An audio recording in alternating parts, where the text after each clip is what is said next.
já começou, Vinícius, tá? Pronto. Então, bom dia a todos e a todas e a todes.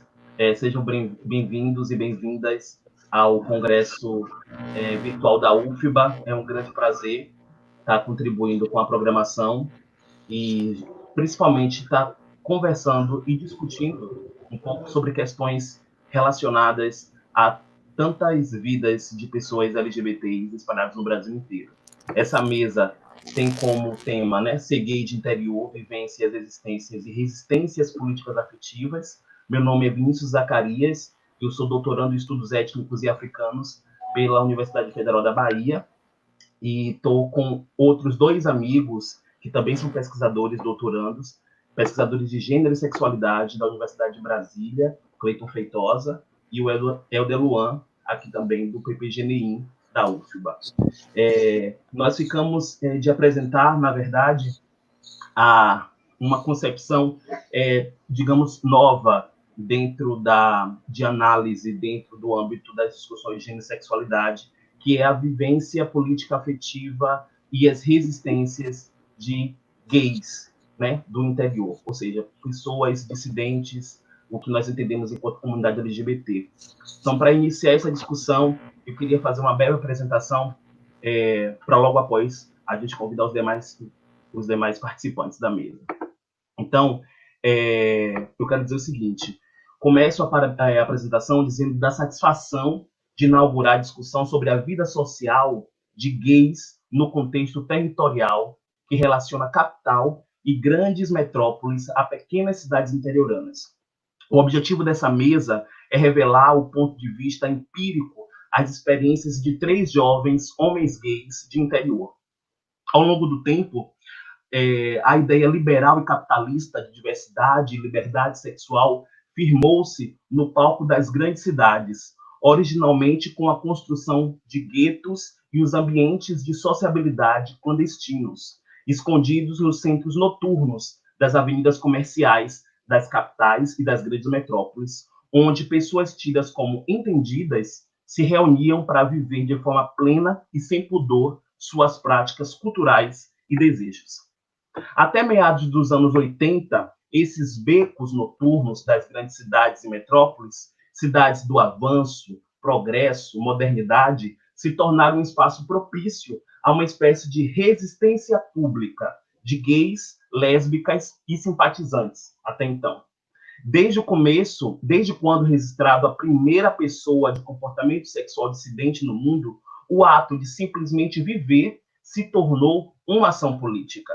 Ao longo do tempo e com as modificações da luta pelos direitos civis, que se deu em grande medida no campo cultural, agora a então chamada comunidade LGBT não mais demarcou seu lugar no espaço público das metrópoles e grandes cidades, mas também essa comunidade LGBT disputa o consumo de mercado e grandes narrativas midiáticas com direito, inclusive, à audácia de patrimonialização de territórios de viadagens. E aqui eu faço uma referência à minha pesquisa de doutorado, que em breve, após os meus colegas, eu vou falar um pouco. Porém, toda essa incansável luta pela conquista urbana, os interiores brasileiros guardam também peculiares, conflituosas, ambíguas, sigilosas e contraditórias relações sexuais em torno de sujeitos dissidentes, fazendo com que o sonho de princesa de muitos gays recentemente assumidos é viver na capital, longe do então preconceito sufocante do interior. Interiores aqui entendidos enquanto pequenas cidades entre 10 a 100 mil habitantes, onde as relações civis se confundem com as familiares, onde há um código geracional de conduta, onde o patrimonialismo impera nas relações de emancipação econômica, tão necessárias para muitos gays serem livres. E dessa existência, resistências e práticas políticos afetivas que essa mesa se propõe a dialogar, um convite a pesquisadoras e pesquisadoras das ciências humanas a adentrar um profundo de Brasil, a fim de etnocituar, a fim de alargar, rever ou contestar, muitas vezes, nossas compreensões em termos usualmente colocados nas rodas de conversa, no centro de referências LGBTs, espalhados nas grandes cidades, ou centros culturais espalhados nas grandes metrópoles, como opressão, homofobia, representatividade, liberdade, dentre outras. Os interiores do Brasil, onde as vidas sexo-sociais é muito mais complexa do que possamos imaginar, onde o tradicional beija o subversivo em rito religioso cristão, onde conseguimos ver homossexuais de respeito. A poligamia legitimada, por exemplo, são verdadeiros campos para entender a sexualidade humana e as disputas em torno das identidades dissidentes com alto grau de relatividade. Afinal, não poderíamos cair na armadilha que viver liberdade sexual é estar preso em nossas cosmopolíticas urbanas. Convido, né, os participantes da mesa para iniciar essa discussão, e esses participantes são 3 gays de interior. Nós desenvolvemos pesquisas de doutoramento que versam entre a existência e resistência de sujeitos LGBTs no campo político, no campo educacional e no campo cultural, respectivamente. Então, para começar essa discussão, eu convido o doutorando em Ciências Políticas pela Universidade de Brasília, Cleiton Feitosa, que é natural de Caruaru, em Pernambuco, para dar as suas contribuições para essa discussão. Bem-vindo, Cleiton. Obrigado, Vinícius. Muito bonita a sua fala introdutória, achei muito poética, né, inclusive.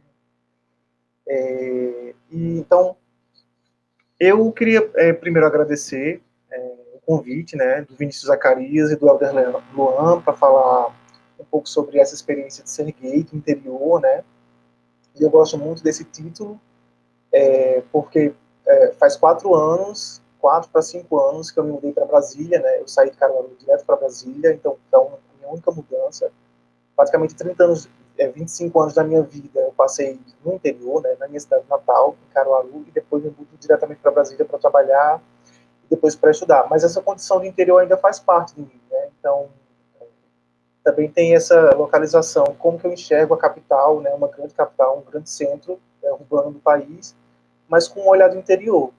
E também sobre a relevância da temática, né? Acho que é indiscutível, acho que todo mundo do nosso campo de estudos LGBT, estudos de gênero e sexualidade, reconhece a necessidade de discutir politicamente e academicamente essa questão do território, né? Da territorialidade e tal. Até porque o movimento LGBT tem um histórico, qualquer pessoa que estuda a história do movimento LGBT sabe que tem um marcador urbanocêntrico muito forte, né? A coisa do Somos, do surgimento do movimento em 1978 em São Paulo, mas é uma coisa tão distante para a maioria de nós, né, assim, do resto do Brasil, a gente fica imaginando uma coisa que é tão distanciada da nossa realidade, né, e eu acho que essa mesa, ela vem lançar luz sobre esse aspecto que muitas vezes é invisibilizado e é tratado de maneira coadjuvante na academia, né. Algumas considerações iniciais da minha fala é que ela não se trata da apresentação de uma pesquisa necessariamente feita, né, com apresentação de dados e resultados, mas trata-se de um conjunto de reflexões, né, que eu faço e de relatos também, a partir da minha experiência. Então, é óbvio que o que eu falo, ela necessariamente pode não representar outras pessoas, mas eu imagino que também, em alguma medida, ela pode ser identificada por outras pessoas como vivências comuns de gays de interior, ou do interior. Uma coisa que eu acho interessante também demarcar nesse início é o fato da gente estar falando do interior do Nordeste, né? Porque nós somos eu pernambucano e vocês baianos, né? Então a gente fala de um ponto, né, muito específico do Brasil, porque eu fico pensando aqui quantos interiores nós não temos, né? Interior de Minas, o interior goiano, os interiores do Norte, os interiores do Sul.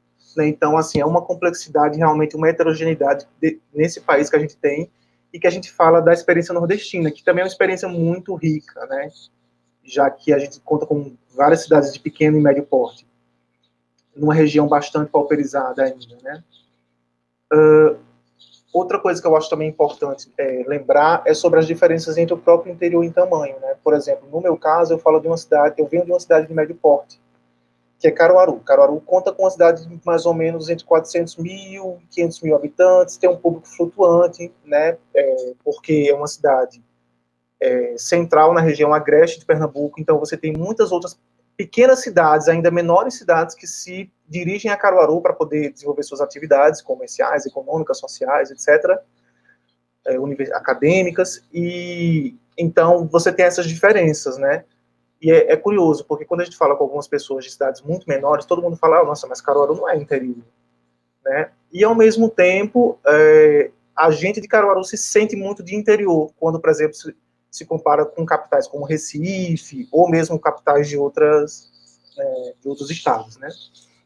Então, a gente tem essas diferenças entre os interiores, né? Essa diferença de tamanho faz muita diferença, realmente, essa diversidade. Outra coisa que eu queria também meio que alertar um pouco é que essa minha fala ela não se trata de reforçar estigmas sobre o interior, né? Mas é pensar um pouco criticamente sobre as barreiras que gays encontram para o exercício da cidadania, né? Porque eu tenho certeza que depois vai aparecer alguém dizendo que o que eu falei é muito crítico, que reforça estigmas, que coloca o interior numa posição de repente abaixo das capitais, do centro. Mas na verdade a ideia não é essa, né? A ideia mesmo é colocar, lançar luz sobre esses desafios e essas barreiras mesmo que a gente encontra para ser livre, né, para poder ter um exercício da nossa liberdade garantidos, né? E eu sei que muitas das coisas que eu vou falar aqui, por exemplo, também são encontradas nas capitais, certo? Eu sei que muitos dos problemas também acontecem nas capitais mas acho que é importante delimitar algumas coisas que eu acho que são também específicos ou que pelo menos fazem parte dessa rotina de cidades de interior, na vivência de gays e também, em alguma medida, também de LGBT. Né? Em alguns momentos eu vou falar gays, porque é o tema da mesa, né? Mas também em outros momentos eu vou falar LGBT, porque também são experiências comuns, compartilhadas entre as identidades. E também em alguns momentos eu vou falar de identidades específicas, como, por exemplo, travestis, transexuais, né? Já que algumas demandas são específicas. Eu queria começar, no primeiro ponto, então, já da minha fala, falando a ideia de comunidade. Né? Assim, acho que o aspecto comunitário, pelo menos eu sinto, né, da minha vivência de Caruaru para Brasília, eu sinto que o aspecto comunitário, ele é mais fortalecido, pelo menos ele é mais visível nos interiores, né? Tipo assim, as pessoas falam que nas capitais as pessoas não se falam, não se veem, não saem nas ruas, não se conversam, né? Então, assim, eu sinto que no interior essa questão da comunidade, de um bairro, de uma localidade, é mais visível, é mais fortalecido. Só que, ao mesmo tempo, e aí é interessante pensar, porque muitas vezes a política de assistência social trabalha muito com essa chave de recomposição dos laços comunitários, recomposição dos laços familiares, né? É importante pensar que muitas vezes a comunidade, embora ela tenha sido criada com essa ideia de uma proteção, né, de uma identificação de um grupo, né, de uma ajuda mútua entre pares de uma mesma localidade, muitas vezes ela é o motivo justamente da violência que gays sofrem, né, porque nessa comunidade as pessoas se conhecem, né, muitas vezes não se respeita muito a privacidade, né, e a sexualidade está muito nesse campo, de certa forma, da privacidade. E aí você tem, eu falo isso porque eu já ouvi de muitos gays, assim, falando que na cidade pequena você não tem, todo mundo fofoca sobre a vida de todo mundo sabe, você não tem liberdade, porque todo mundo conhece todo mundo.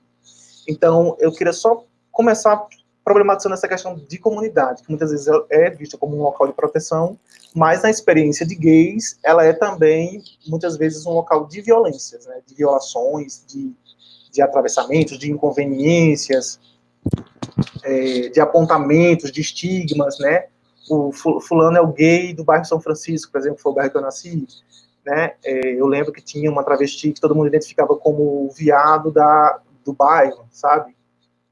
Então, essa coisa da comunidade é interessante pensar um pouco. Acho assim como família, né? A ideia de família também é uma ideia originalmente de proteção, de afeto, de cuidado, mas muitas vezes na experiência gay, na experiência LGBT, a família também é um lugar de muita violência. Depois,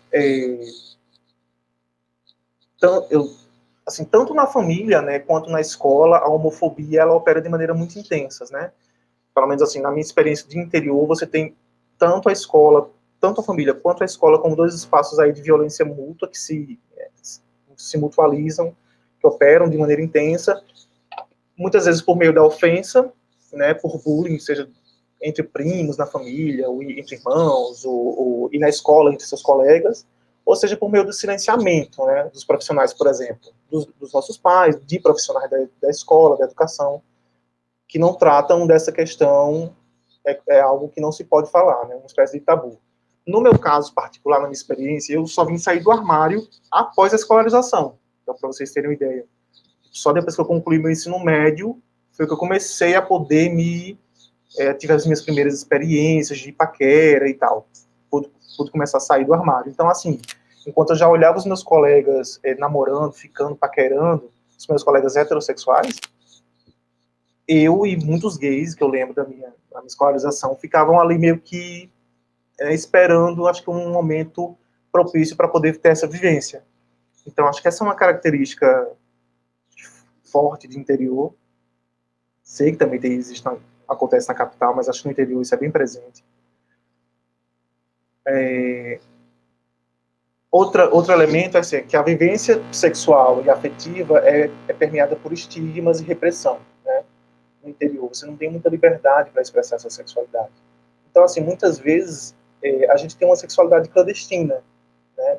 No interior. Então, por exemplo, assim, pode até parecer muito engraçado, mas nossa, mas é complicado. Por exemplo, baixar a cabeça no carro quando você está entrando num motel, sabe? Para ninguém te identificar. E, na verdade, não é nem para ninguém identificar você, é, na verdade, para que ninguém identifique que são dois homens entrando num espaço para fazer sexo, né?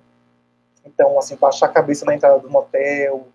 Uma outra coisa que eu percebo muito, às vezes, assim, na relação interior-capital, né, na relação Caruaru-Brasília, eu percebo muito, por exemplo, que em Caruaru, as pessoas, os gays, escondem muito seus rostos nos aplicativos de pegação, né? No Grindr, no Scruff. Eu percebo que as pessoas não querem, parece que todo mundo conhece todo mundo, e as pessoas não querem colocar seus rostos nesses aplicativos, enquanto que na capital eu já não vejo tanto isso. Não é que não tem, tem também. Em Brasília tem muitos gays que também não mostram seus rostos, mas tem muito mais gays que mostram seus rostos tranquilamente, com mais liberdade, com mais autonomia. Então, acho que isso também é uma característica da repressão que ocorre no interior, né? Eu lembro que em Caruaru a gente tinha muita dificuldade para paquerar, para namorar em festas populares, como a festa de São João, que é uma festa de muito destaque na cidade. Né, enquanto todos os heterossexuais saem para namorar, porque a festa de São João é basicamente uma festa muito forte nesse sentido, os gays têm muita dificuldade dessa livre do afeto, né, da escolha da vivência da sexualidade, do afeto, enfim. Outra coisa que eu lembro também na minha cidade, assim, é essa coisa de entrar muito rapidamente desconfiado nas boates LGBT. Isso quando elas existem. Porque tem muita cidade no interior que nem boate tem. Assim, né? Não tem um espaço de sociabilidade. Então eu lembro que quando só tinha uma boate em Caruaru na época, e eu lembro que a gente entrava muito rápido para ninguém ver a gente, e mesmo assim uma pessoa ou duas no trabalho, no meu local de trabalho, falou que me viu, ou que fulano me viu entrando na boate. Isso na época que eu não tinha esse mesmo grau de empoderamento que eu tenho hoje, né? Então, essa coisa do interior, essa coisa da privacidade é meio problemática, eu acho, assim, né? E aí você tem um problema também dessa questão. Muitas vezes, você ficar com homens, né?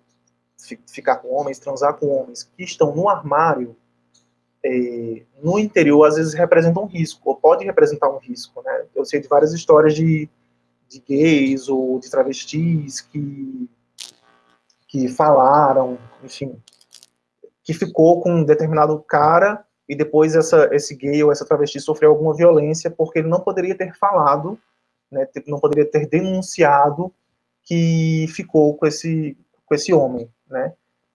Então, assim, eu sinto que acontece muito isso.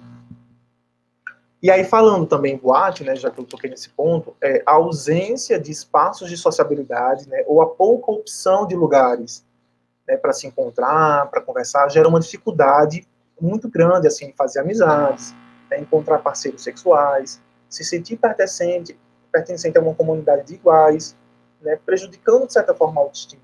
A gente sabe que, geralmente, as grandes capitais são abastecidas de grandes espaços de bares, boates, saunas, que os interiores, muitas vezes, não têm. Né? Então, isso é muito ruim, porque a gente tem dificuldade de interagir, né, de interação. Então, a gente fica meio que dentro, inserido em uma sociedade heterossexual, digamos assim. Né? Então, acho que essa é uma outra característica do interior também, essa ausência de espaços. Né? Esse conjunto de desafios à liberdade e à privacidade, eles geram um desejo de mudança para as capitais. Então, assim, é muito comum que gays queiram sair dos seus interiores para ir para os grandes centros. Né? Na minha experiência, eu lembro que muita gente assim, de Caruaru que queria ir para Recife, queria se mudar para Recife. E eu já ouvi relatos de pessoas mesmo que moravam em Recife, né, que já é uma grande capital do Nordeste, que queriam ir para São Paulo. Então parece que você tem sempre essa necessidade de ir para um centro urbano maior para ter justamente essa liberdade, essa autonomia, essa privacidade que muitas vezes a gente não encontra no interior. E que também possuem seus problemas específicos, né? Por exemplo, a violência, né, muito forte nas capitais, a solidão, o distanciamento de uma rede afetiva, né, de familiares, de parentes. Só que muitas vezes essa mudança, né, essa migração para a capital ou para os centros, ela permite uma vivência mais plena da sexualidade, né, em virtude justamente dessa impessoalidade que existe, né, nesses lugares, né, e muitas vezes dos espaços segmentados. Né, você encontra lugares que você sabe que vai encontrar outros gays, outros LGBT, e aí você acaba ocorrendo essa atração. Outro ponto que eu queria falar é que, assim, além dos aspectos culturais e sociais da sexualidade que eu pontuei, né, as dimensões de desenvolvimento social e econômico também pesam desfavoravelmente contra o interior, né, e também afetam a população gay.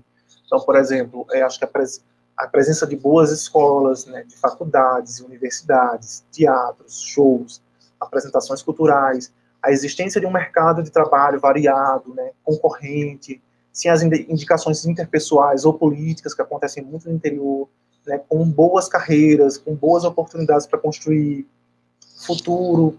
Né, muitas vezes você não tem no interior, mas tem na capital uma rede de saúde bem estabelecida que permite o atendimento de demandas nessa área.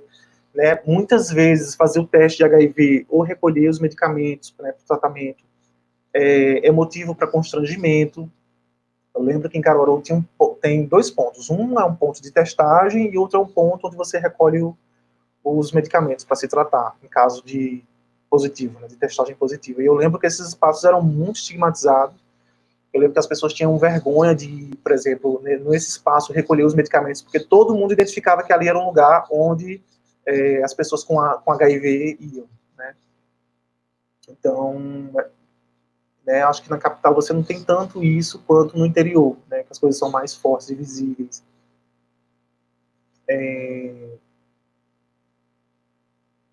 Acho que um exemplo dessa questão do desenvolvimento social e econômico que pesa contra o interior são as carreiras acadêmicas, né, por exemplo. A ausência de universidades no interior, né, ou de cursos de pós-graduação, muitas vezes existe uma universidade interiorizada, mas não tem cursos de pós-graduação, ou tem nível de mestrado, mas não tem nível de doutorado, eles levam fatalmente estudantes para as capitais. Então, assim, Caruaru, por exemplo, ainda não tem nenhum doutorado implantado, né, recentemente se comemorou, está se comemorando, inclusive nas redes, a aprovação de um doutorado em educação contemporânea pela CAPES, mas assim, o doutorado ainda não está implantado, né, o campus existe desde 2006, a gente está em 2020, então muitas pessoas que já fizeram sua graduação mesmo nessa universidade saíram, foram para morar foram fazer seus cursos em capitais, né, cursos de mestrado e principalmente de doutorado, que é o que não tem, né. Então, além disso, o debate sobre diversidade sexual e de gênero é muito fragilizado na graduação, né? Dependendo, assim, muito das inclinações de professores que abordem o tema. Se você tem um professor que trata essa questão, esse professor vai falar ali no momento da disciplina, mas, assim, você não tem, pelo menos na minha experiência de Caruaru, a gente não tinha grandes cursos de ciências sociais. É um curso, assim, de humanas que a gente tem lá é pedagogia e economia, se não me engano. E só na pedagogia que a gente ainda conseguia fazer esse debate de diversidade sexual, mas assim, tudo foi muito pioneiro, né? e muito assim a partir também do ativismo de professores, professoras e também de alguns estudantes que foram se inserindo nesse debate. Eu, pelo menos, surjo daí, né? Mas o que eu quero dizer, em síntese, é que é muito frágil ainda o debate sobre diversidade sexual e de gênero nas universidades do interior, porque essas próprias universidades ainda estão muito se estruturando, né? Tem poucos cursos, muitas vezes foram colocadas no interior olhando metas de desenvolvimento econômico ou de vocação econômica da região, né? Por exemplo, no Agreste a gente tem um polo de confecções muito forte. Então, os cursos que foram implantados tinham uma relação muito forte com essa atividade econômica. Né? Enfim, só para deixar essa questão. Acho que outro problema do interior que eu localizo, assim, que eu sinto, é a baixa cultura associativista, né? E assim, a predominância de práticas clientelistas na política municipal, né, ela ainda é muito forte. Então, por exemplo, os sindicatos, movimentos, associações, elas tendem a ser cooptadas por lideranças políticas locais, né, vereadores, por prefeitos. Né. Os partidos políticos, eles são fracamente institucionalizados e muitas vezes eles são dominados por famílias que detêm o poder político e econômico da cidade, dificultando aí uma participação e inserção de LGBTs na política. Por exemplo, no campo do movimento LGBT, né, para falar no campo da sociedade civil, olhar para esse campo específico, né, também faltam organizações, né, coletivos LGBT para prestar assistência mínima, e formar novas lideranças, que é uma coisa que a gente encontra nas capitais, né, e geralmente em toda capital você tem uma ONG ou, enfim, um grupo LGBT que ali com muita dificuldade pauta a questão, mas muitas vezes no interior você nem isso tem. Né? E muitas vezes esses ativistas da capital também não vão para o interior para formar essas lideranças, né? Então, assim, na minha experiência, né, pessoal, não vou dizer que não tinham ativistas em Caruaru, já tinham, né? Mas assim, não tinha um coletivo mais organizado, com mais pessoas. Então, assim, eu tive que fundar um coletivo junto com outros amigos, outros colegas, que inclusive se chama Lutas e Cores. Quem quiser conhecer, tem a página no Facebook. Mas assim, eu tive que fundar, então assim, a gente do interior tem que protagonizar coisas muitas vezes sem saber quais os caminhos, né? Sem orientações de outras ONGs, né, para poder pautar a questão LGBT no município com mais força, e faz muita diferença a presença de um coletivo.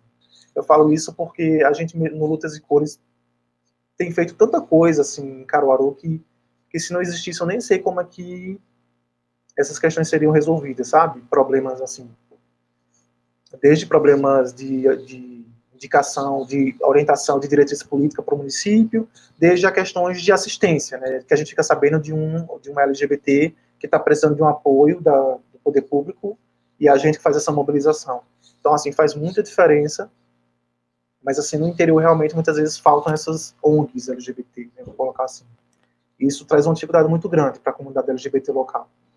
E aí, em decorrência disso tudo, exercer o controle social, né, fiscalizar as políticas públicas, denunciar os problemas da gestão, torna-se um grande desafio, né? Quando não um risco à integridade física dos atores, porque eles ficam muito marcados, né? São pessoas que se destacam nos interiores. Como eu já falei, os partidos são dominados por famílias, né? E fatalmente as pessoas acabam se associando a uma dessas famílias, né? Não há uma disputa no campo mais ideológico dos partidos, né? Então, assim, fazer política no interior é muito difícil e é muito mais difícil ainda para a comunidade LGBT, para os gays. E aí, muitas vezes você tem, assim, partidos de esquerda, né? Só que, muitas vezes, esses partidos de esquerda, eles tendem a ser minoritários, né, nesses territórios que são dominados por essas famílias. Mas, assim, quando você tem ainda um partido de esquerda um pouquinho mais organizado, que ainda faz alguma oposição ou exerce algum controle social, esses partidos são dominados por homens heterossexuais, que não dão muita importância, isso quando não discriminam a causa LGBT. Então, isso implica numa exclusão de gays engajados na vida política do município, né, porque não nos é conferido apoio ou incentivos à ocupação de espaços de poder. Né? Então, por exemplo, direção do partido, o incentivo a candidaturas, a presença no parlamento, então você tem uma ausência muito grande nas câmaras de vereadores, né, ou mesmo na gestão pública, né, nos cargos ali da prefeitura, que são tão disputados nas eleições, né, os cargos os cargos municipais. E, assim, normalmente, os gays que chegam a esses postos, né, digamos assim, que se elege ou que está num cargo de direção da prefeitura, eles geralmente não pautam a temática LGBT, ou são gays que estão no armário. Né, então, não faz muita diferença, vou colocar assim, para a agenda de promoção dos direitos da população LGBT. Já caminhando para o final da minha fala, é que, assim, no Brasil, de fato, a gente nunca conseguiu estabelecer uma política de direitos humanos LGBT mais robusta, né? Estou falando, assim, comparando, por exemplo, com o SUS, né, que é federalizado, que está previsto na Constituição, que existe uma estrutura, né? Ou SUAS, entre outras políticas, né? Mas, assim, as capitais, elas são mais bem assistidas por estruturas públicas e equipamentos que possibilitam a realização, por exemplo, de campanhas educativas, ou uma rede de proteção social, como centro de referência LGBT. Né? Geralmente as capitais têm uma assessoria LGBT, uma coordenadoria, alguma gerência de direitos humanos, né? Enfim, com recorte LGBT, com centro de referência LGBT, que inexistem no interior. Né? Essa estrutura mínima de política pública, ela muitas vezes nem sequer existe nos interiores. Então, já fechando mesmo aqui a minha fala, eu poderia falar um pouco mais de mim, mas acho que a gente vai ainda continuar o debate, eu quero encerrar. Assim, apesar dos inúmeros desafios, né, muitos desses desafios que eu coloquei, há muitos gays, há muitas pessoas LGBT que resistem a todas essas barreiras e tentam superar esses limites, se destacando no município, no seu interior, muitas vezes tem uma interface com o rural, né? Por exemplo, em Caruaru, a área rural é maior do que a área urbana, né? E muitas vezes nos interiores é isso, você tem uma interface com o campo muito forte. Então, essas pessoas se destacam, muitas vezes se articulam com atores da capital, né? Muitas vezes migram de volta para suas localidades, né? Tipo, se eu voltar para Caruaru, talvez, né? Mas, tipo assim, muitas vezes, muita gente viaja para a capital, se forma, ou se estabiliza e depois volta para o interior, né? E é curioso perceber que boa parte de gays que se mudaram para o centro, para os centros urbanos, né? Eles nunca esquecem suas cidades de origem, suas localidades, e falam com muita afetividade dos seus interiores, né? Então, uns querem voltar e outros apenas visitar parentes e amigos, porque muitas vezes é apenas isso que vincula, essa rede de afetividade que vincula os gays a esses interiores, porque muitas vezes as cidades foram muito cruéis com eles, né? Então, de fato, você às vezes encontra mais possibilidades nos grandes centros.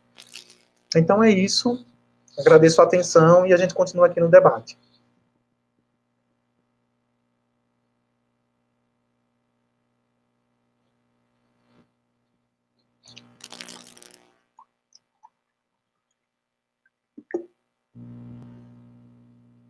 Acho que o seu microfone está mudo, Vinícius. Pronto. Muito obrigado, Cleito, pelas suas contribuições. Realmente você apresentou aí várias perspectivas que levam a gente a fazer diversas reflexões em torno da vida, da resistência e da existência de pessoas dissidentes, né? Nós estamos aqui de gays nessa mesa. É interessante falar que nós tivemos o cuidado na construção dessa temática de poder colocar o gays entre aspas, né?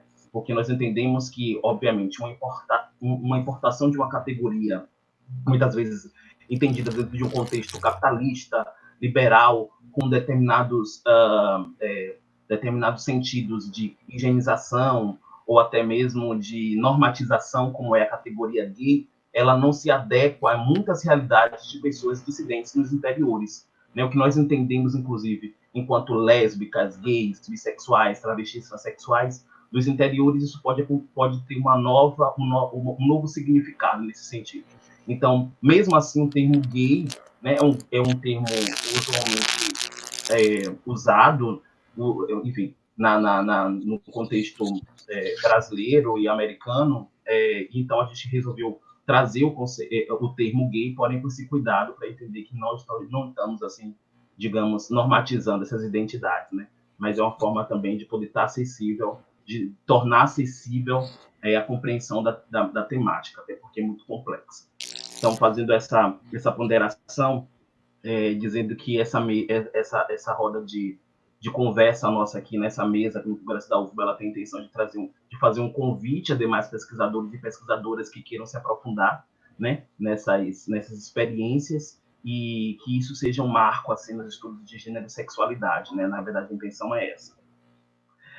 Para continuar nosso debate, eu quero convidar o doutorando em estudos de mulheres, gênero e feminismo do PPGNI, aqui da UFBA, que é Helder Luan, professor de História, e é natural de Ponto Novo, que fica aqui na Bahia, em uma região imediata de Jacobina, uma cidade de 17 mil habitantes.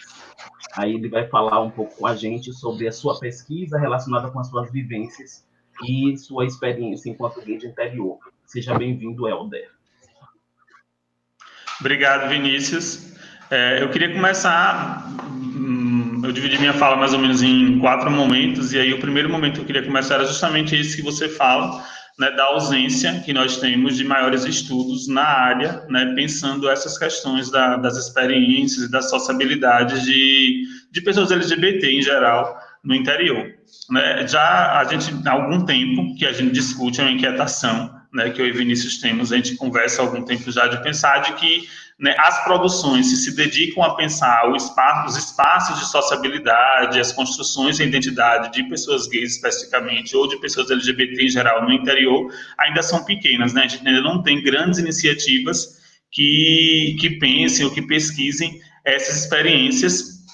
E aí é muito daí, né, da falta desses estudos também, da ausência de maiores estudos sobre essas questões e da nossa própria inquietação, né, enquanto pessoas que somos de interiores, no meu caso, né, que viemos de interiores, e pensar um pouco como se dá, né, a nossa vivência, como se deu a construção da nossa identidade nesses espaços de interior.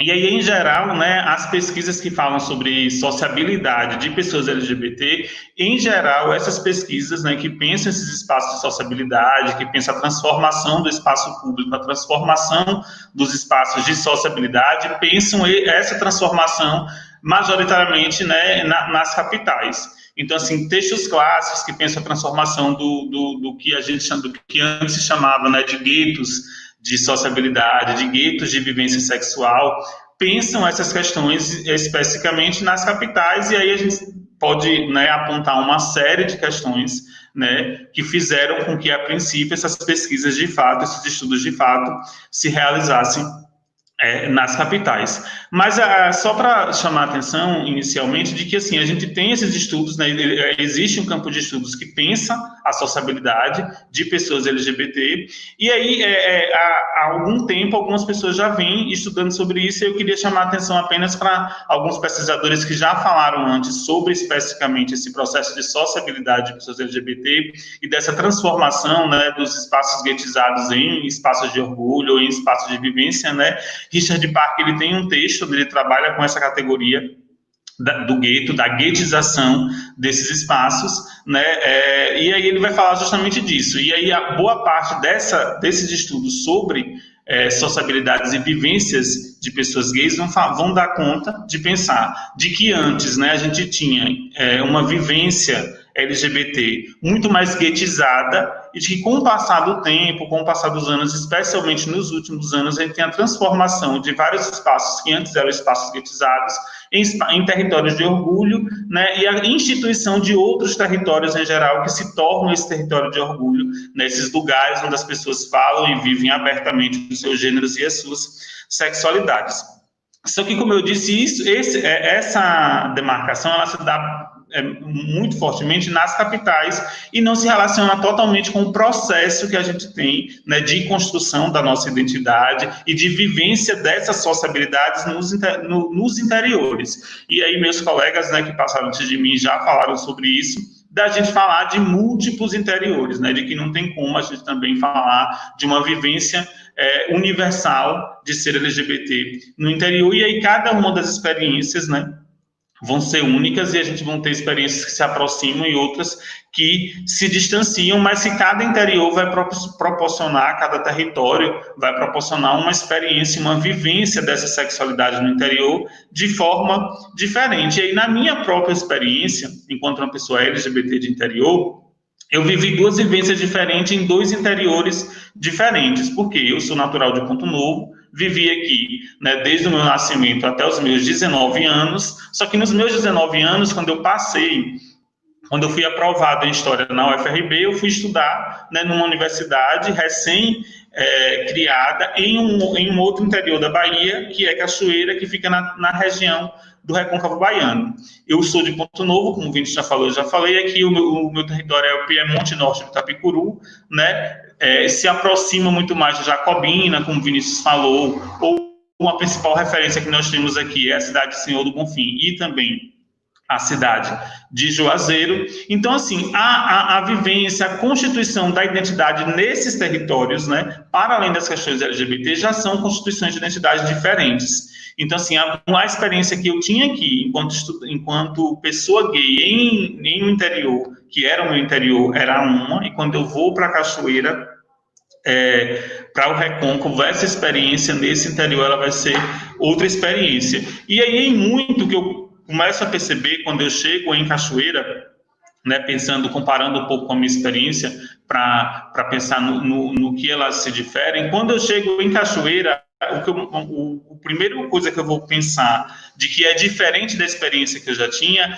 é que no Recôncavo já existia uma articulação, né, de movimentos LGBT, de pessoas gays organizadas, né, a presença da Universidade Federal do Recôncavo da Bahia mobiliza também essas questões. Então, a gente tinha lá em Cachoeira, né, centros de estudo, né, pesquisas, professores que discutiam esses temas e que acabava por movimentar um pouco essa questão da cena gay na cidade. O centro fazia, como era um centro de artes, humanidades e letras, né, reunia também muitas pessoas gays que vinham estudar em Cachoeira, e é isso, para mim, começa a aparecer um processo definidor, que é a presença de pessoas LGBTs nesse espaço, para proporcionar, então, a transformação desse espaço.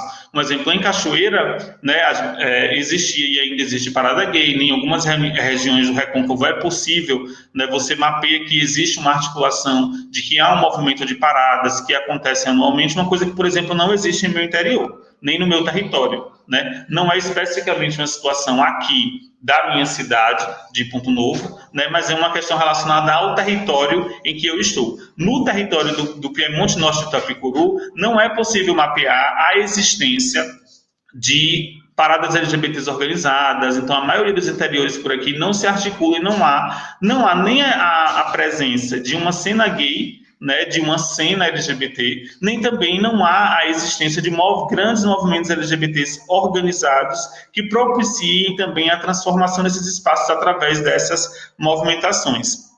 E aí, né, voltando a Ponto Novo, o dilema que eu tinha aqui era assim, com quem me relacionar, né, com quem ter relações afetivas, com quem tem relações afetivas sexuais, como, né, se deu essa minha experiência, essa minha constituição aqui enquanto um jovem, né, enquanto um adolescente, um pré-adolescente que já sabia que era a princípio diferente, né, e como isso se dá essa transformação nesse espaço. Então, assim, até os meus 19 anos, quando eu vivi aqui em Ponto Novo, eu saí daqui em 2010, fiz 10 anos agora em março, eu saí daqui ainda no armário. Eu só vim me assumir para a minha família, né, que é quando eu considero a saída do armário para mim, ela é marcada quando eu, de fato, me assumo para as pessoas da minha família. As pessoas da minha família passam a saber de que eu sou uma pessoa gay. Isso só aconteceu em 2015, quando eu já tinha concluído o meu curso de graduação, estava no meu primeiro ano do mestrado, né, tinha voltado para passar um grande período em casa, em decorrência da greve, e aí nesse grande período que eu passei, eu estava, né, já sufocado por não ter com quem falar sobre isso. A grande parte das minhas relações afetivas que eu tinha não estavam mais em Ponto Novo, e aí isso impulsiona que eu fale sobre isso, com minha família, mas a minha graduação inteira, desde quando eu saí de Cachoeira em 2010, até quando eu concluí o curso de História em 2015, a minha graduação inteira, né, eu passei essa graduação dentro do armário para a minha família, e aí vivi esse deslocamento desses dois lugares de pertencimento, né? Em Cachoeira, que era uma cidade do interior, era um lugar onde eu estava fora do armário, onde eu conseguia vivenciar a minha sexualidade, onde eu tinha relações com outras pessoas gays, né? Participava do movimento LGBT universitário da cidade de Cachoeira, e quando eu vinha para Ponto Novo, eu voltava para dentro do armário e vivia, né, sufocado, e aí isso criou uma situação de solidão. Como até os meus 19 anos eu não tinha vivenciado nenhuma outra experiência, né, de ser gay abertamente, de ser gay no espaço público, das pessoas saberem na rua que eu era gay, quando eu voltava para casa eu não sabia mais como me comportar, né, e aí eu não sabia me comportar com meus amigos, eu não sabia me comportar com minha família, eu não sabia me comportar com as pessoas que já me conheciam, e isso criou um total distanciamento meu e dessas pessoas. Porque eu comecei a ler esse espaço como um espaço que não possibilitava, né, não propiciava, não proporcionava a minha vivência, né, por inteiro a minha vivência enquanto uma pessoa gay, e isso gerou um grande afastamento das pessoas aqui. A minha experiência enquanto pessoa gay, ela sempre foi uma experiência solitária, justamente por isso, por não ter pessoas com quem conversar sobre, né, claro, tinha um amigo ou outro da escola, né, pessoas que a gente, um ou outro colega que também se identificava como gay, mas que a gente não usava essas terminologias, né, não se dizia, tinha relações, né, homoafetivas, relações sexuais com outros homens, mas ainda não se identificava, a gente não dizia que a gente era gay, né, a gente não falava muito sobre isso, mas o definidor da minha experiência, que eu acho até os meus 19 anos aqui, é uma experiência relacionada à solitária, né, da dificuldade de constituir uma rede, né, de apoio, da dificuldade de constituir uma rede de amigos que soubesse da minha sexualidade, que me apoiasse, né, nisso, da dificuldade de ter relacionamento afetivo sexuais, né, porque, por exemplo, ao contrário do que o Cleiton falou, aqui em Ponto Novo é uma cidade muito pequena, não tem motel, né, não tem nem essa possibilidade de ter um espaço onde você para entrar, você se esconder, se ele não existia aqui.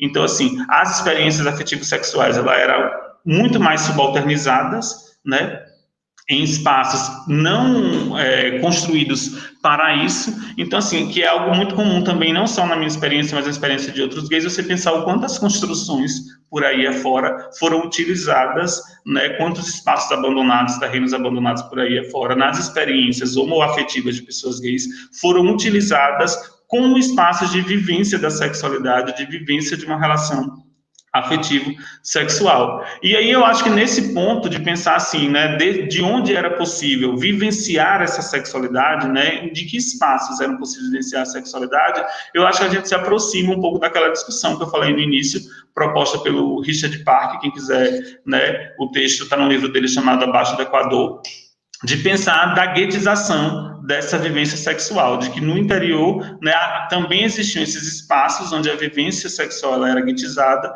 e não existia, né, e pouco existia, não vou dizer que não totalmente, mas pouco existia um espaço de vivência dessa sexualidade público. No público, né, para os amigos, para a família, para a sociedade em geral, a gente performava uma heterossexualidade.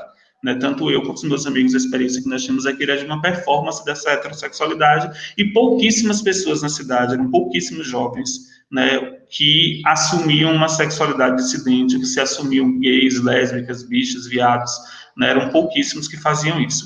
A performance que a gente tinha nos espaços públicos era uma performance da heterossexualidade, e eu, assim como outros amigos, né, que hoje se assumem pessoas gays, até os 19 anos também assumíamos relacionamentos heterossexuais, né, bancávamos relacionamentos heterossexuais para responder essa necessidade, né, que a sociedade nos colocava naquele momento de ter esses relacionamentos, né.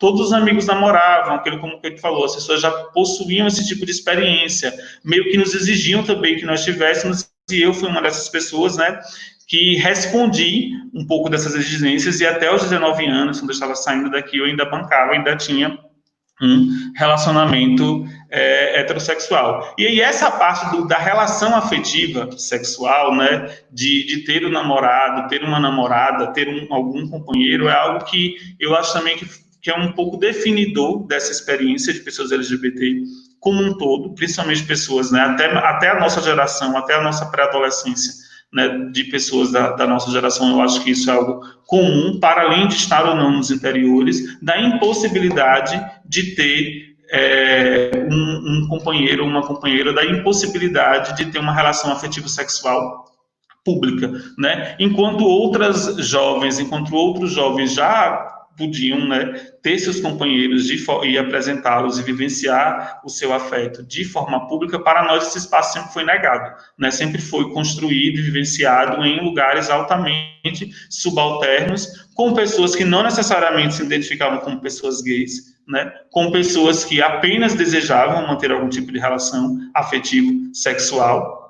E aí, de 2010 para cá, né, pensando quando eu saí em 2019, quando eu saí em 2010, que eu tinha 19 anos, para 2020, infelizmente ainda não consigo visualizar que o interior que eu vivo, né, o interior de onde eu vim, que é Ponto Novo, tenha passado por tantas modificações assim, né? Não digo que esse seja um espaço altamente violento. Então, na minha cidade e no território, nós temos pouquíssimos casos, se a gente pensar na violência física, né? Se a gente pensar nos aspectos da violência física, das agressões a pessoas LGBT, nós não temos, né, muitos casos de violência e agressões a pessoas LGBT, também porque nós não temos também muitas pessoas LGBTs, né, que vivenciam suas identidades nos espaços públicos. Mas a construção que é feita desse espaço, né, é um espaço que inibe ainda a vivência dessas sexualidades. E aí eu penso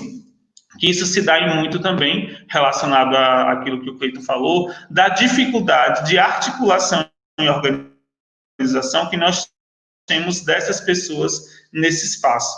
Então, assim, como nós não temos um movimento LGBT organizado na região, né, como nós não temos na cidade especificamente nenhum movimento LGBT organizado, nós não temos pouquíssimas pessoas que assumem publicamente essas atividades. A gente tem também um movimento pequeno de transformação desse espaço, né? E aí, na ausência de políticas públicas efetivas que proporcionem a transformação desse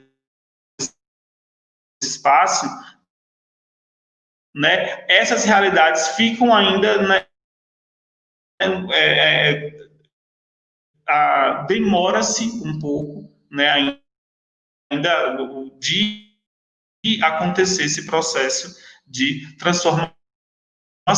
Um dos mecanismos que eu penso que poderiam contribuir na transformação desses espaços seria se nós tivéssemos as discussões de gênero. Nós não temos instrumentos legais que possibilitem, que garantam as discussões de gênero e sexualidade da escola, que poderiam ser uma via de transformação desses espaços onde não há, né, movimentos organizados, onde não há presença de universidades, onde não há uma cena gay instituída, né, onde não há uma cena gay, seja ela relacionada a vivência das experiências afetivas sexuais, que aí, né, a gente não tem lugares especificamente gays para ir, você não tem boate, você não tem grandes casas de show, você não tem lugares onde possa acontecer esse encontro, mesmo que seja um lugar subalterno, você não tem, né, para se encontrar e para vivenciar afetivamente, isso seja com amigos ou seja com parceiros sexuais. Então, eu acho que caminhando para finalizar a minha fala, eu penso que é importante a gente politizar cada vez mais a experiência, né? Eu acho que a gente precisa no interior e pensar assim como se processa essa construção da identidade nesses espaços para passar a construir nesses espaços também espaço onde pessoas LGBTs possam vivenciar abertamente, caso queiram, né, a sua sexualidade, possam fazer isso sem sofrer nenhum tipo de violência nesse sentido. Porque por mais que não haja uma violência física, como eu falei, né, a gente não vivencie, né, uma violência física, pelo menos no espaço onde eu estou, e não digo que isso em todo o interior, tem vários interiores que há relatos de violências contra pessoas LGBTs, mas há uma violência simbólica que o tempo todo está nos dizendo que vivenciar, que performar uma sexualidade ou um gênero dissidente é algo que a gente não deve fazer, porque ao fazer isso estaríamos passíveis, né, de alguma violência simbólica. Então, eu vou finalizar para passar um pouco para o Vinícius, para ele falar também, mas eu penso que o grande diferencial da minha experiência, né, em 2 interiores se dá basicamente pela presença de pessoas gays que conseguiram transformar e modificar esse espaço, uma coisa que eu não sinto que tenha acontecido ainda aqui no interior onde eu vivo, que é Ponto Novo. Obrigado, Vinícius.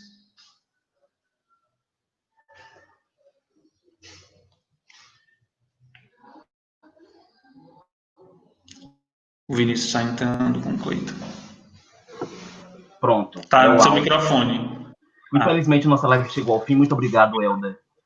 Foi 1 hora, na verdade, de discussão, contribuições maravilhosas. A gente não vai poder, né, abrir para perguntas, infelizmente, por causa do curto tempo, mas eu queria agradecer imensamente ao Cleiton, doutorando pela UNB, pelas suas contribuições, sobretudo na experiência que ele tem como coordenador de políticas LGBT no interior. Agradecer ao Helder por esse seguir interior que foi para Salvador para poder estudar e hoje desenvolver uma pesquisa de doutorado e tem essa capacidade analítica de entender a sua própria vida dentro desse contexto. Agradecer aos participantes, as pessoas que estiveram aqui conosco. Nós tivemos aí uma boa audiência nesse sentido. Infelizmente, nós não vamos poder abrir para perguntas, não vai dar tempo, inclusive, de eu poder apresentar um pouco da minha pesquisa, mas eu deixo um gostinho de quero mais, para que nas próximas atividades a gente possa retornarmos às atividades, né, do novo normal, né, as nossas atividades presenciais acadêmicas, a gente possa realizar novas mesas, apresentar novos trabalhos, escrever novos artigos, submeter novos dossiês em torno dessa tão rica, peculiar e paradoxal, contraditória, ambígua vida de gays de interior, né, e aí gays entendendo mais uma vez enquanto todos os gays sexuais de gênero. Diga eu. Oi, Vinícius, só para a gente fazer menção, eu queria pegar um pedacinho rapidinho, para dizer que a gente falou que existem poucas pesquisas, né, e poucos estudos na área, mas acho que é bom a gente reforçar que tem 2 chamadas de trabalho para dossiês de revista aberto, né, pensando esse processo de vivência dessas sexualidades interioranas. Então, uma é na Caderno de Gênero e Sexualidade, que está aberto o dossiê até o dia 30 de junho, né, que é nessa perspectiva de colher pesquisas de experiências, e a outra, quem está propondo é o Márcio Caetano, eu não sei dizer agora qual é a revista, mas se vocês buscarem o Facebook dele, né, vocês vão encontrar a chamada lá também de pesquisas, de relatos de experiências, de vivências de sexualidade interioranas.